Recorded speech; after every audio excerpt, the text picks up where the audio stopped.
हालत एक तरीके से बेटा ही है। हमारे जो बिंदु वही आप समझ रहे हो मेरी बात पर और ये है कि इंसाफ सबको मिलना चाहिए, सबको जीने का हक है। कल ना मैं भी ये दुर्भाग्य हमारे राजस्थान का और दुर्भाग्य सभी कलाकार समाज का, जो दुनिया को हंसाने के लिए मंचों पे जाते थे, दुनिया के दुखों को कम करके हंसाते थे, आज वो दुखी होकर सड़क पर भीख मांग रहे हैं अपने बच्चे के न्याय के लिए। बड़ी समस्या है हमारे इस सरकारी सिस्टम में या तंत्र में कह सकते हैं, क्योंकि जिस तरह से वो सुसाइड को अंजाम बताया जा रहा है वो सुसाइड है ही नहीं, वो संदिग्ध है पूरा मामला। क्योंकि उसमें एक भी चीज ये नहीं कह रही कि वो सुसाइड था, वो पूरी तरह से हत्या थी और उस हत्या को सुसाइड की तरह प्रोजेक्ट कर दिया गया पूरे बाजार के अंदर।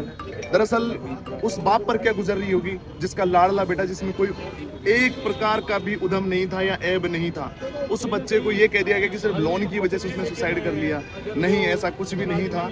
वो बच्चा बहुत ही मेधावी था और बहुत अच्छा छात्र था और वो लंदन जाने वाला था बहुत समय के साथ में ही, और दीपक जी की लाठी था वो लाठी टूट गई है। उस कलाकार पे क्या गुजर रही होगी जिसे बार बार ये कह दिया जाता है कि उसने सुसाइड किया, रो रहा है सड़कों पे, कह रहा है कि नहीं सुसाइड नहीं, वो हत्या है। दरअसल यही दुर्भाग्य की सरकार एक बार भी नहीं आई, ना उन्होंने पूछा कभी आकर कि आपके साथ सच में क्या गुजरा है, क्या हो रहा है, क्या आर्थिक सहयोग है हमारा, क्या हमारा मेंटली सपोर्ट है आपको, किस प्रकार से हम आपको इस पूरे केस में कैसे हेल्प करने वाले हैं। यही दुर्भाग्य है हमारा, यही उस कलाकार समाज का दुर्भाग्य है। और ये जो लोग हैं जो सिर्फ देखते हैं, आज वो सड़कों में हमारे साथ आ चुके हैं। कलाकार समाज के पूरी तरह से साथ में खड़े हैं और पन्ना सेपट जी अकेले नहीं है, ये लड़ाई आर पार की लड़ेंगे। क्योंकि जो पिछली गवर्नमेंट थी उसमें कलाकारों को भूमि आवंटित की गई थी, वो भी आज तक पन्ना सेपट जी को नहीं दी गई है। उस फ्लोर पर सीसीटीवी कैमरा ही नहीं है होटल के में। ये बड़ा सवाल है, बहुत बड़ा सवाल है कि एक होटल संचालन जो है वो कर रहा है और उसके उस फ्लोर पे सीसीटीवी कैमरा ही नहीं। कौन जवाब देगा इस चीज का कि उस कमरे के अंदर अड़ोस पड़ोस के कमरे में से कोई आया था? बहुत सारे सवाल है। एफएसएल टीम आने से पहले लाश को फंदे से उतार लिया गया, ले जाया गया, क्यों?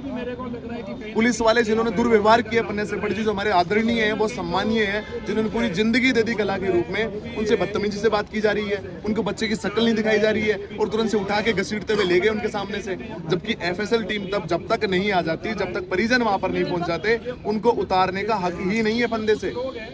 उस बच्चे के पांव जमीन पर टिक रहे हैं, आप कह रहे हो किसने सुसाइड किया है? इतनी आसानी से सुसाइड तो मुझे नहीं लगता कोई करता होगा, जिसके पांव जमीन पे टिक रहे और कह रहा फंदे पे लटक के कि मैं मर गया। नहीं, ये सोची समझी साजिश है, इसके पीछे बहुत बड़े राज निकलेंगे। आने वाले समय बताएगा कि इसके पीछे हुआ क्या है। लेकिन तब तक क्या उस कलाकार का सम्मान सरकार ने रखा? हमारी सरकार से लगातार